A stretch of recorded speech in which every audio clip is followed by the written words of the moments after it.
5 years ago, almost to the day, these people lost an old friend.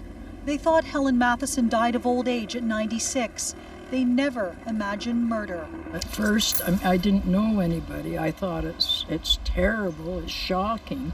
But then when you find out there's really somebody you know, like that's flesh and blood that you know. Earlier, police made a shocking revelation. Mr. Maurice Renat, aged 84 years of Woodstock. They believe multiple elderly people were murdered, all at their most vulnerable, all living in care. 7 victims were residents at the Crescent Care long-term care home in Woodstock. 1 victim was a resident at the Meadow Park Nursing Home in London, Ontario. This registered nurse, Elizabeth Tracy May Wetlaufer, is charged with first-degree murder. Her alleged victims were between the ages of 75 and 96. Most called this long-term residence home, but the most recent victim, police say, who died just 2 years ago, lived here. Police won't say who tipped them off or whether Wetlaufer confessed. What they do say is the nurse had the means to kill. The victims were administered a drug.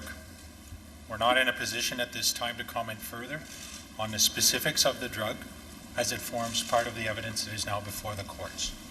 The victims were administered a drug.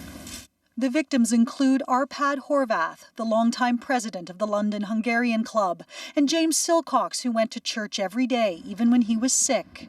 It's shocking and it's saddening and very difficult for the family. The big question is why. But in the neighborhood where Wetlaufer lived until her arrest yesterday, even her close acquaintances are stumped.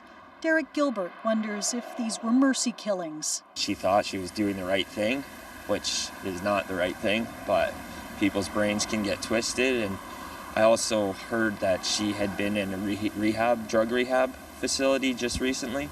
The nurse did make public her addiction issues, posting on Facebook 2 years ago that she was 365 days clean and sober. That means she was not at the time police say she committed multiple murders.